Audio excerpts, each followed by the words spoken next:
The flight touched down at Denver International at 4:47 p.m., 3 hours earlier than scheduled. Clayton Noble gathered his carry-on from the overhead compartment, his phone already showing missed texts from the conference organizers apologizing for the venue's sprinkler malfunction.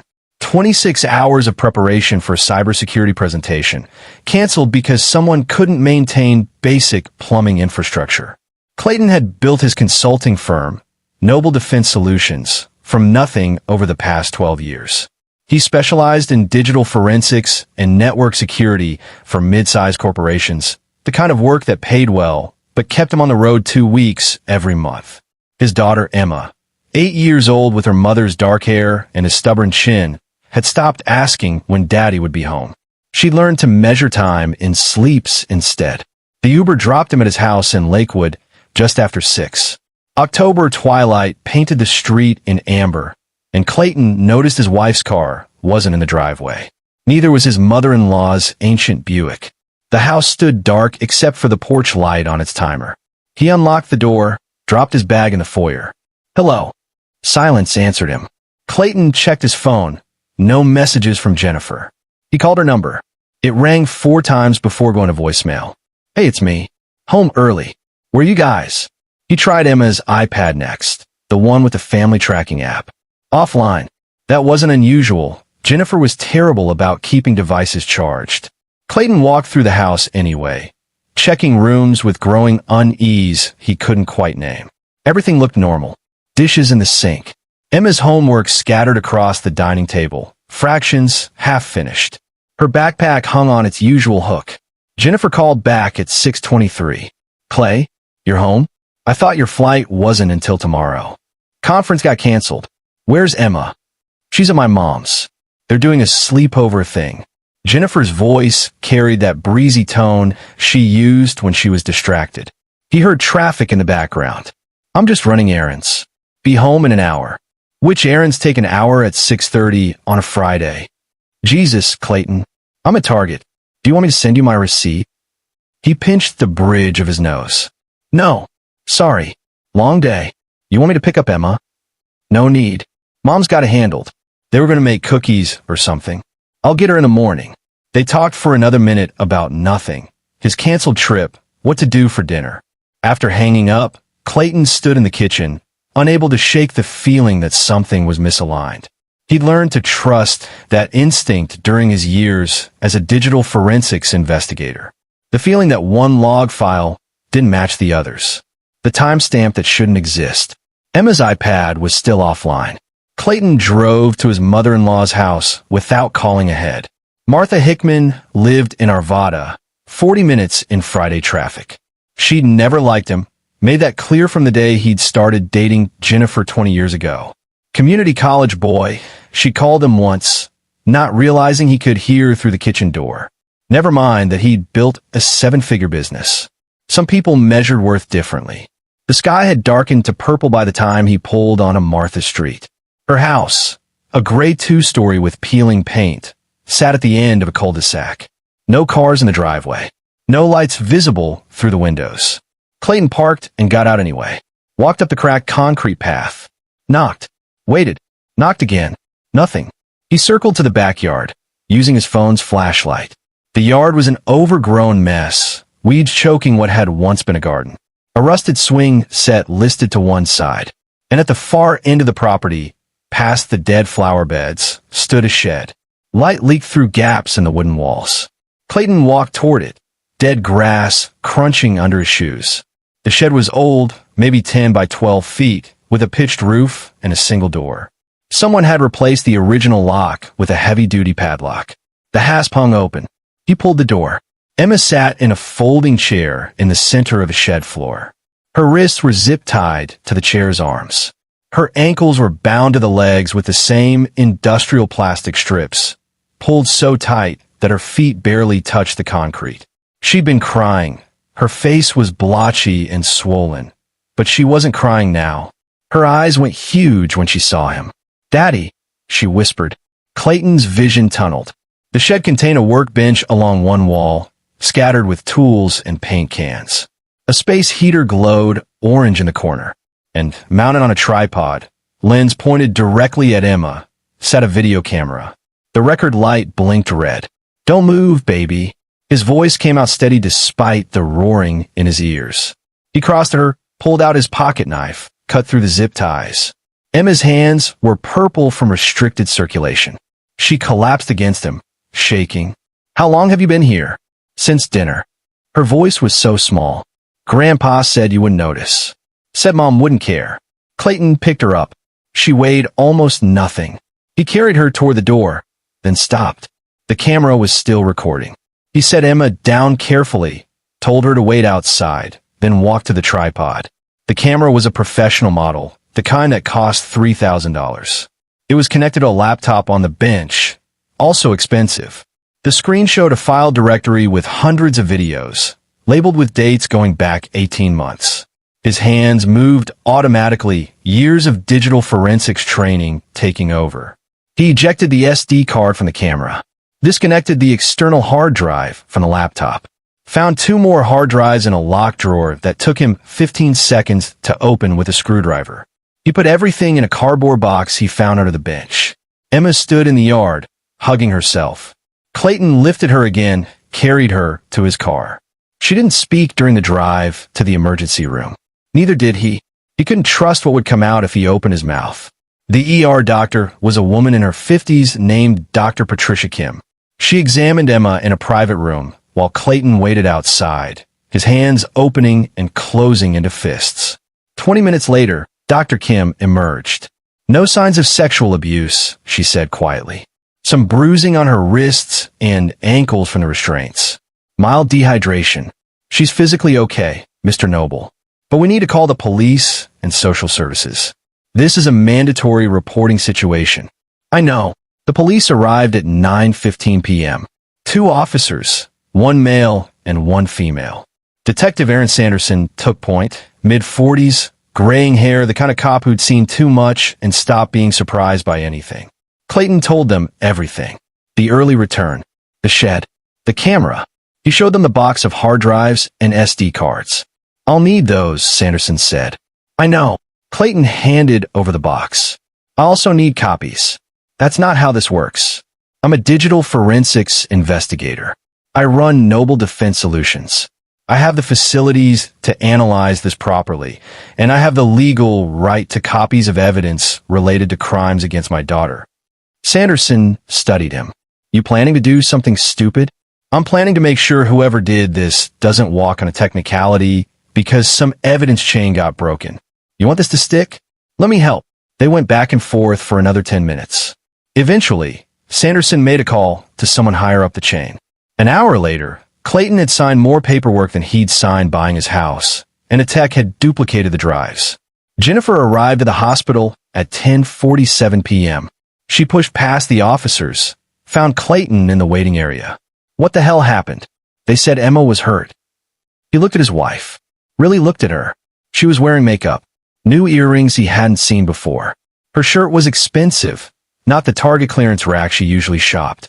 "Where were you tonight, Jen?" "I told you. Running errands." "Show me your receipts." Her face changed. "Are you seriously interrogating me right now?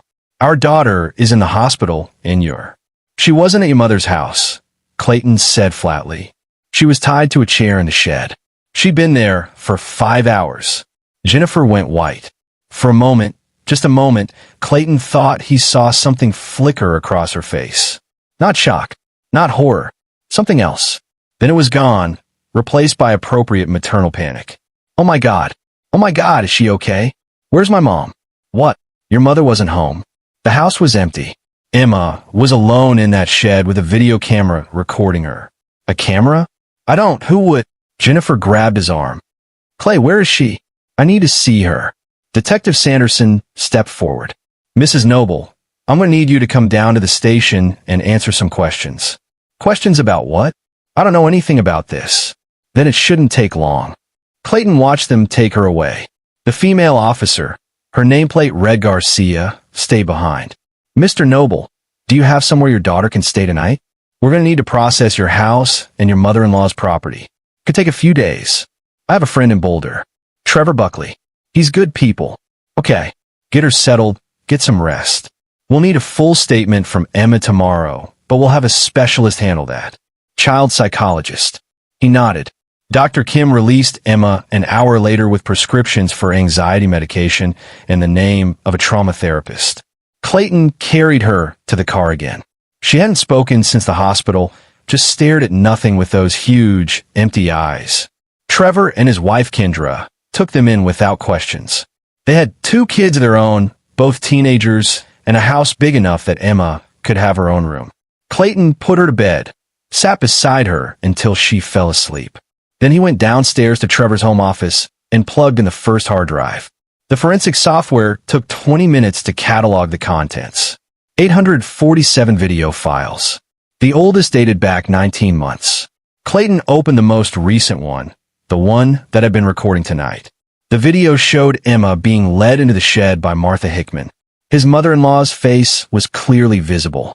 She was speaking, but there was no audio. She zip-tied Emma to the chair, methodical and practiced. Then she adjusted the camera, checked the angle, and left. Emma sat there for the next 4 hours and 32 minutes. She cried for the first hour. Then she just sat, staring at nothing.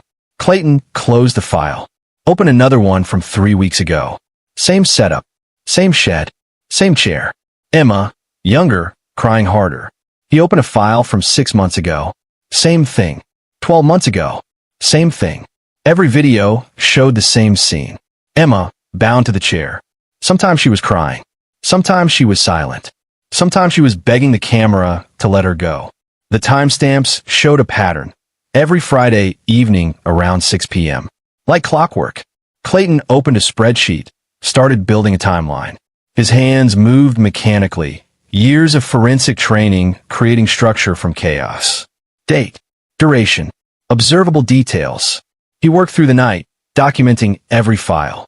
At 3:47 a.m., he found a first video that showed someone else. Jennifer entered the frame. She walked to Emma, said something Clayton couldn't hear. Emma shook her head. Jennifer slapped her. Not hard, a warning slap. Then Jennifer left, and Emma cried until the recording stopped. Clayton sat back in the chair. The room spun slightly. He stood up, walked to the bathroom, vomited, washed his face, went back to the computer. He found 17 more videos with Jennifer. She appeared sporadically, never for long. Sometimes she brought Emma water. Sometimes she adjusted the camera. Once she checked her phone while Emma begged in the background. At 5:15 a.m., Trevor found him still at the computer. Jesus, Clay. Have you slept? Can't. Clayton's voice was hoarse. I need to see all of it.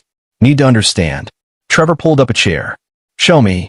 They went through the files together. Trevor was a patent attorney, detail-oriented and methodical. He helped Clayton build the documentation, timestamp every video, note every person who appeared. By 7 a.m., they had a complete picture. Martha Hickman had orchestrated everything. Jennifer had been complicit in at least 20% of the incidents. No one else appeared in any video. This was a tight operation, just grandmother and mother, torturing a child for reasons Clayton couldn't begin to understand. Why? Trevor asked. What's the goddamn point? Clayton had no answer. He opened another file, one from the middle of the timeline. This one was different. The camera angle was wrong, pointed at the workbench instead of the chair. He could hear voices, muffled but audible. Martha's voice needs to learn. Crying won't help her. Jennifer's voice? I know, Mom. I know. But Clayton's going to notice eventually. He's not stupid. Clayton's never here. And when he is, he's locked in that office. He doesn't pay attention to anything except his work. Still, we should be careful. We are being careful. Now go. I'll handle this. The video ended. Clayton played it again. Then again. Jennifer's voice, casual and calm, discussing his work schedule, discussing how to hide their abuse of his daughter. No hesitation. No remorse. He thought about the new earrings, the expensive shirt, the receipts she wouldn't show him. Trevor was watching him. What are you thinking? I'm thinking, Clayton said slowly, that I need to understand what I'm dealing with before I make any moves. The police have their investigation. That's the legal path. But legal doesn't always mean just. Clay, I need you to do something for me. Call that PI you used for the Westfield patent case. The one who found the offshore accounts. Sam Spencer. Yeah, I need comprehensive surveillance on Jennifer and Martha. Where they go, who they meet, financial records, phone records, everything. And I need it yesterday. Trevor was quiet for a long moment. This is going to get ugly. It already is ugly. I just want to know how ugly before it gets worse. At 8 a.m., Clayton called his office and told his assistant to clear his schedule for the next month. Family emergency. At 9 a.m., he called Detective Sanderson and gave him the documented timeline of every video file. At 10 a.m., he kissed Emma goodbye. She was awake but still not speaking, and drove back to Lakewood to wait for the police to finish processing his house. He sat in his car outside, staring at the building he'd called home for 9 years. Everything looked normal. The neighbor was mowing his lawn. A kid rode by on a bicycle. Normal Friday morning in suburban Denver. Except his wife had been helping torture their daughter for the better part of 2 years. Clayton's phone rang. Unknown number. Mr. Noble? This is Sam Spencer. Trevor Buckley asked me to call you. How fast can you start? Already started. I pulled preliminary financials while we were talking. Your wife has a bank account you don't know about. Opened 14 months ago. Regular deposits, $2,000 every Friday. Total accumulated balance of $94,000.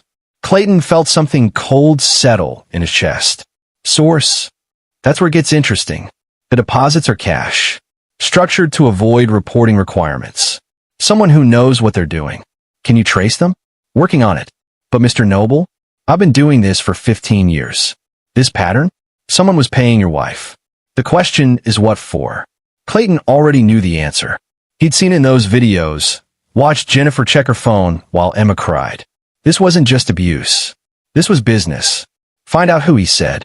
Find out everything. Money is not an object. He hung up and sat in his car for another 20 minutes, thinking. Jennifer had been paid to hurt their daughter. Martha had organized it.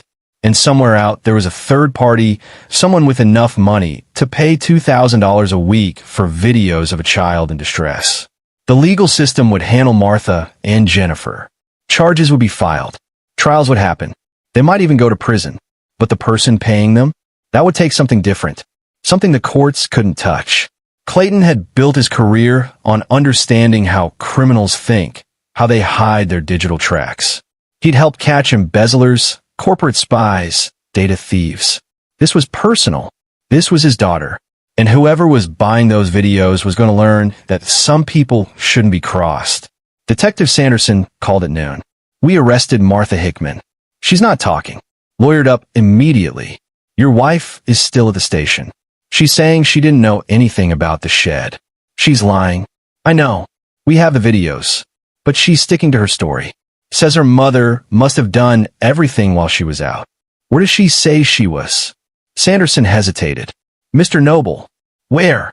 She provided receipts from a hotel in downtown Denver. The Ritz-Carlton. Says she was meeting a friend. Won't provide the friend's name. $2,000 every Friday. Hotel receipts. A friend she won't name. The cold thing in Clayton's chest grew larger. Sam Spencer is working for me, he said. Former federal investigator. He's going to find out who Jennifer was meeting and who was paying for those videos. When he does, I'll let you know. Clayton, I'm not going to do anything illegal, detective. I'm just going to make sure you have every piece of evidence needed to bury whoever's involved in this. That's all. He hung up before Sanderson could argue. The police would do their job. Clayton would do his. And somewhere in the intersection of those two paths, justice would find the people who'd hurt his daughter. He just had to be patient. He just had to be smart. And he had to be willing to go places the law couldn't follow. Emma started speaking again on Sunday.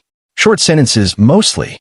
She told the child psychologist about the shed, about the chair, about how Grandma Martha said Daddy didn't love her because he was never home, about how Mommy said Emma was making everything up, but then she'd bring water and tell her to be quiet.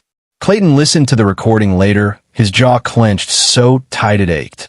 The psychologist was good, gentle, patient, never leading. Emma's voice was small and monotone, reciting horrors like a grocery list. By Monday, Sam Spencer had preliminary results. Jennifer's mystery deposits traced back to a series of LLC shell companies.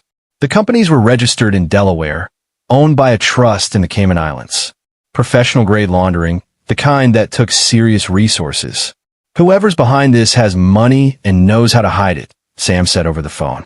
But they made one mistake. The hotel. Your wife charged dinner to her room 3 times. The bills show 2 guests. I pulled security footage. She was meeting the same man every time. Ooh, working on it. Facial recognition is running now. Give me 24 hours. Clayton spent that time with Emma, trying to be present in a way he hadn't been for years. She was fragile, jumping at sudden sounds, refusing to go into any room alone. The trauma therapist said it would take months, maybe years. Some things never fully healed. On Tuesday morning, Sam called back. Got him. Vernon Romero, 43 years old, runs an import-export business in Colorado Springs. On paper, he's clean, but I dug deeper. Found sealed juvenile records, sexual assault on a minor when he was 17. Charges were dropped. Family paid off the victim. Since then, nothing official. But there are rumors. Missing persons cases in 3 states. Girls between 7 and 11. No evidence connecting him, but the pattern's there. Clayton's hand tightened on the phone. Where does he live? Don't do anything stupid, Clayton. I'm not going to. I just want to know. Sam gave him an address in Cedar Heights, an expensive neighborhood south of the city. He lives alone. Works from home mostly. Travels internationally about once a month. His next trip is scheduled for this Friday. Tokyo, business meeting. He'll be gone 2 weeks. Thank you. Clayton, I'm just gathering information. That's all. He hung up and sat very still, thinking. Vernon Romero. A predator who'd learned to hide behind money and lawyers. Who'd found Jennifer somehow, corrupted her with cash, turned her into an accomplice. Who'd been paying to watch videos of Emma's suffering. The police would investigate him eventually. Sam's research would lead them there. Charges might be filed, or they might not. Rich men, with good lawyers, had ways of making problems disappear. Clayton couldn't allow that. He spent Tuesday night at his computer, building a profile. Vernon Romero's digital life was extensive. Social media, business accounts, encrypted messaging apps. Clayton had tools for cracking encryption, backdoors he'd discovered during his forensic work. Tools that weren't exactly legal, but got results. By Wednesday morning, he had access to Vernon's email. The man was careful. He used code words, avoided explicit language. But the pattern was clear. He'd been soliciting custom videos for years. Not just for Jennifer. There were at least 6 other women, all paid the same way, all producing content featuring their own children. Clayton documented everything, made copies, encrypted them, and uploaded them to secure servers. Then he drafted an anonymous package and sent it to Detective Sanderson, the FBI, and the National Center for Missing and Exploited Children. The legal system would have Vernon Romero's name by Thursday. But Clayton wasn't done. He drove to Cedar Heights on Wednesday night, parked down the street from Vernon's house. The place was a mansion, 7,000 square feet, gated driveway, security cameras covering every angle. Vernon had money. Vernon had protection. Vernon had no idea what was coming. Clayton sat in his car until midnight, watching. Vernon's lights went off at 11:30. The house went dark. Clayton drove home, climbed into bed in Trevor's guest room, and slept for the first time in 4 days. Thursday morning, Detective Sanderson called. We got your package. The FBI is taking over the Romero investigation. This is bigger than we thought. There are victims in 7 states. Good. Clayton, we need you to stay out of this now. Let's do our jobs. Of course. I mean it. Whatever you're planning. I'm not planning anything. I'm just taking care of my daughter. He meant it. The police would handle Vernon through legal channels. Clayton's part in that was done. He'd given them everything they needed to destroy the man's life through the courts. But courts took time. Trials could last years. And sometimes people found ways to escape. Clayton wasn't willing to risk it. He spent Thursday with Emma, taking her to the park, buying ice cream, pretending everything was normal. She smiled once, just briefly, when a dog ran up to them. The first smile he'd seen in a week. Friday morning, Vernon Romero boarded a flight to Tokyo. Sam Spencer confirmed it. C2A, JL Flight 004, departed Denver at 11:15 a.m. Clayton waited until 3 p.m., then made a phone call to a number he'd found buried in Vernon's encrypted files. A contact in Tokyo. Another predator, based on the message history. "This is Vernon," Clayton said, modulating his voice to match the recordings he'd studied. "Change of plans. Need to meet tonight instead of tomorrow. Same place." The voice on the other end was suspicious. "Vernon? You sound different. Bad connection. Can you do tonight or not?" "Yes, but..." Clayton hung up, sent a follow-up text from Vernon's phone. He'd cloned it that morning using tools that technically violated about 6 federal laws. The contact confirmed. Meeting set for 9 p.m. Tokyo time, 6 a.m. Denver time. Then Clayton made another call. This one to an old friend from his Army days. A guy named Chuck Taylor who'd gone into private security after his discharge. Chuck worked in Tokyo now, did personal protection for executives. "Chuck, I need a favor. And I need you not to ask questions." "How big a favor?" "The kind that needs to happen fast and never get mentioned again." Chuck was quiet for a moment. "This legal? Does it matter?" "I guess not." "What do you need?" Clayton told him.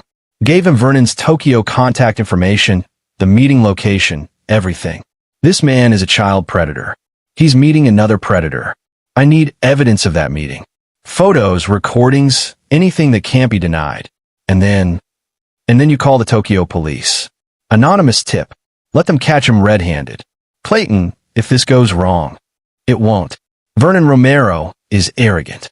He thinks he's untouchable. He'll walk right into it." Chuck agreed. Clayton wired him $20,000 and waited. 6 a.m. Saturday morning, Denver time, Chuck sent photos. Vernon Romero and another man, meeting in a hotel room. The photos showed a laptop between them, screen visible. The screen showed images that made Clayton want to put his fist through a wall. 10 minutes later, Chuck sent another message. "Police raid in progress. Both men in custody. Evidence seized." Clayton deleted the texts, wiped his cloned phone, and destroyed the SIM card. Vernon Romero was now in a Tokyo jail, facing charges in a country with a 99% conviction rate and no lenient sentencing for child predators. He'd never see freedom again. Saturday afternoon, Detective Sanderson called again. "Your mother-in-law is talking. She took a plea deal. 20 years.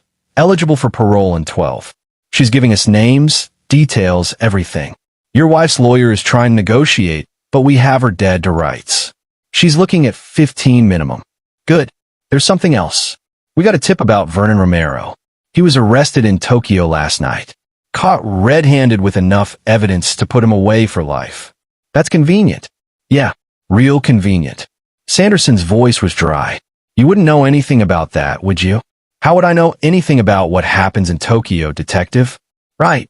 Well, just so you know, the FBI is cooperating with Japanese authorities. Romero's not coming back to the States. He'll be prosecuted there. Their prisons make ours look like summer camp." Clayton felt something loosen in his chest. Vernon Romero would spend the rest of his life in a foreign prison, alone and destroyed. Martha and Jennifer would spend decades in American facilities, their reputation shattered, their freedom gone. "What about Emma?" Clayton asked. "Victim Services is setting up counseling. Long-term support. The DA says you'll have full custody, no question. Your wife's parental rights will be terminated." "Thank you." He hung up and went upstairs to Emma's room.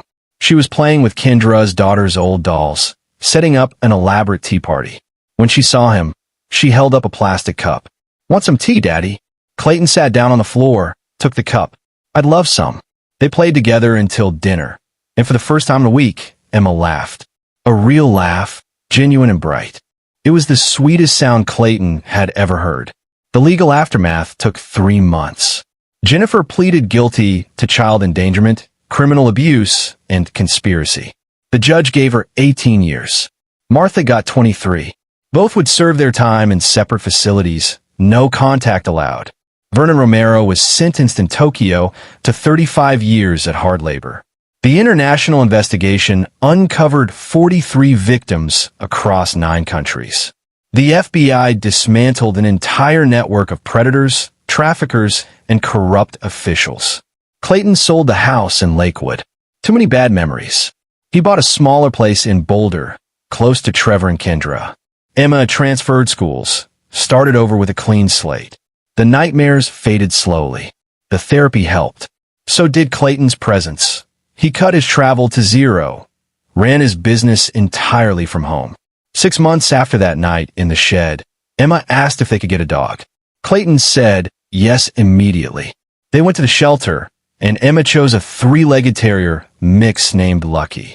The dog slept in Emma's room and followed her everywhere. "He's like you, Daddy," Emma said one night at dinner. "He keeps me safe." Clayton reached across the table, squeezed her hand. "Always, baby. Always." He never told her about Tokyo. Never told her about the calls he'd made or the favors he'd called in. She didn't need to know. She just needed to know that monsters could be defeated, that bad people face consequences, that her father would move heaven and earth to protect her. Some nights, Clayton lay awake thinking about the choices he'd made, the laws he'd broken, the risks he'd taken. He'd crossed lines that couldn't be uncrossed, used skills that were meant for legal investigations to orchestrate illegal revenge. He didn't regret any of it. Justice had been served through the courts. But some evils required a more personal touch. Vernon Romero would have had lawyers, appeals, delays. Might have found some technicality, some way out. Now he was rotting in a Japanese prison, his life destroyed, his crimes exposed for the world to see. Martha and Jennifer were behind bars where they belonged. The other women in Vernon's network had been arrested. Children had been rescued. The system had worked, but only because Clayton had pushed it in the right direction. 1 year after that terrible Friday, Emma had her 9th birthday party. She invited 12 kids from school, and they ran through the backyard, screaming with laughter while Lucky barked and chased them. Clayton stood on the deck, watching, feeling something like peace. Trevor came up beside him, handed him a beer. "She's doing good." "Yeah, she is. You ever think about what you did? The Tokyo thing." Clayton took a long drink. "Every day. Regret it. Not even a little." Trevor nodded. They stood in comfortable silence, watching the children play. Emma was in the middle of them, face flushed with happiness, no trace of that broken child in the shed. "For what it's worth," Trevor said quietly, "I would have done the same thing." Clayton clinked his beer against Trevor's. "I know." Later that night, after the party ended and the guests went home, Emma climbed into Clayton's lap while they watched a movie. Lucky sprawled across both their legs, snoring softly. "Daddy," Emma said. "Yeah, baby. I'm glad you came home early that night." Clayton's throat tightened. "Me too. And Daddy, I know you did something to make the bad people go away. You don't have to tell me what, but thank you." He looked down at her. His 8-year-old daughter, no, 9 now, who'd been through hell and come out the other side, who was smart enough to know that her father had stepped outside the rules, and kind enough not to ask for details. "You're welcome," he whispered. She fell asleep 20 minutes later. Clayton carried her upstairs, tucked her in, kissed her forehead. Lucky jumped up on the bed and settled at her feet. Clayton stood in the doorway, watching them both sleep. His daughter was safe. The people who'd hurt her were paying for their crimes. The system had worked, with a little help from a father who'd been willing to do what needed to be done. Tomorrow he'd go back to work, back to the routine of life. But tonight, he allowed himself to feel what he'd earned through months of planning, investigation, and calculated revenge. Victory, not the hollow kind, not the kind that came from luck or circumstance, the kind that came from fighting for someone you loved, from refusing to accept that monsters couldn't be stopped, from understanding that sometimes justice needed a push. Clayton Noble had one. And the people who tried to destroy his daughter had lost everything. That was enough. And there you have it. Another story comes to an end. What did you think? I'd love to hear your thoughts in the comments below. If you enjoy this story, consider joining our community by subscribing. It means the world to us. For more stories like this one, check out the recommended videos on screen. And I'll see you there.